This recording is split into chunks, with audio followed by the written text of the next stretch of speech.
ನಮಸ್ಕಾರ ಪ್ರಿಯ ವಿದ್ಯಾರ್ಥಿಗಳೇ, ಕರ್ನಾಟಕ ಪರೀಕ್ಷಾ ಪ್ರಾಧಿಕಾರವು UGCET 2024ಕ್ಕೆ ನೋಂದಣಿ ಮಾಡಲು ಕೊನೆಯ ಅವಕಾಶ ಕೊಟ್ಟಿತ್ತು. 12/3/2024ರಿಂದ ಬೆಳಗ್ಗೆ 11 ಗಂಟೆಯಿಂದ 15/3/2024 ರಾತ್ರಿ 11 ಗಂಟೆ 59 ನಿಮಿಷದ ಕಾಲಾವಕಾಶ ಕೊಟ್ಟಿತ್ತು. ಸೊ ಯಾರೆಲ್ಲ ವಿದ್ಯಾರ್ಥಿಗಳು ಇನ್ನೂ ಕೂಡ ಅರ್ಜಿಯನ್ನು ಸಲ್ಲಿಸಿಲ್ಲ ಅಂತಹ ವಿದ್ಯಾರ್ಥಿಗಳು ಇವತ್ತೇ ಕೊನೆಯ ದಿನಾಂಕವಾಗಿರ್ತದೆ. ಇವತ್ತಿನ ಅರ್ಜಿ ಸಲ್ಲಿಸಿ ದಯವಿಟ್ಟು ಫ್ರೆಂಡ್ಸ್, ಒಂದು ಕಳಕಳಿಯ ಮನವಿ. ಸೊ ನೀವು ಹಾಕಿದಂದರೆ ಇನ್ನೂ ಕೂಡ ಯಾರೆಲ್ಲ ವಿದ್ಯಾರ್ಥಿಗಳು ಗೊತ್ತಿಲ್ಲ ಅಂತ ವಿದ್ಯಾರ್ಥಿಗಳಿಗೆ ಇಂಥ ಮಾಹಿತಿಯನ್ನು ಶೇರ್ ಮಾಡ್ಕೊಳ್ಳಿ ಫ್ರೆಂಡ್ಸ್, ದಯವಿಟ್ಟು.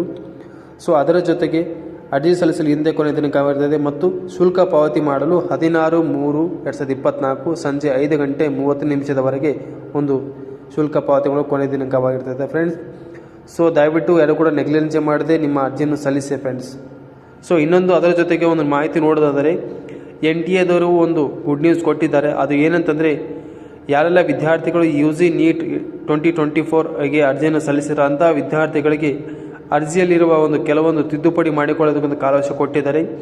ಅದು ಯಾವಾಗ ಅಂತ ನೋಡೋದಾದರೆ ಫ್ರೆಂಡ್ಸ್, 18/3/2024ರಿಂದ 20/3/2024ರವರೆಗೆ ನೀವು UG NEET ಅಲ್ಲಿ ಅರ್ಜಿಯಲ್ಲಿರುವಂಥ ಕೆಲವೊಂದು ತಿದ್ದುಪಡಿಗಳು ಮಾಡ್ಕೊಳ್ಬೋದು. ಯಾವ ಮಿಸ್ಟೇಕ್ಸ್ ಇದೆ ಅಂತ ತಿದ್ದುಪಡಿ ಮಾಡ್ಕೊಳ್ಳೋ ಒಂದು ಕಾಲಾವಕಾಶ ಕೊಟ್ಟಿದ್ದಾರೆ ಫ್ರೆಂಡ್ಸ್. ಯಾವುದೇ ಕಾರಣಕ್ಕೂ NTA ಡೇಟನ್ನು ಎಕ್ಸ್ಟೆಂಡ್ ಮಾಡೋದಿಲ್ಲ. ಸೊ ಫ್ರೆಂಡ್ಸ್, ಅದಕ್ಕೋಸ್ಕರ ಯಾರು ಕೂಡ ನೆಗ್ಲಿಜೆನ್ಸಿ ಮಾಡದೆ ಕೊಟ್ಟಂಥ ದಿನಕ್ಕೆ ನಿಮ್ಮ ಅರ್ಜಿಯಲ್ಲಿರುವ ತಪ್ಪನ್ನು ಮಾಹಿತಿಯನ್ನು ತಿದ್ದುಪಡಿ ಮಾಡಿಕೊಳ್ಳಿ friends. So thank you for watching this video. ಇದೇ ಥರ ಕಂಟಿನ್ಯೂಸ್ ಅಪ್ಡೇಟ್ ಕೊಡ್ತಾ ಇರ್ತೀನಿ. ಇನ್ನು ಯಾರೆಲ್ಲ ಸಬ್ಸ್ಕ್ರೈಬ್ ಮಾಡ್ಕೊಂಡು ಚಾನಲ್ನ ಸಬ್ಸ್ಕ್ರೈಬ್ ಮಾಡ್ಕೊಳ್ಳಿ ಫ್ರೆಂಡ್ಸ್.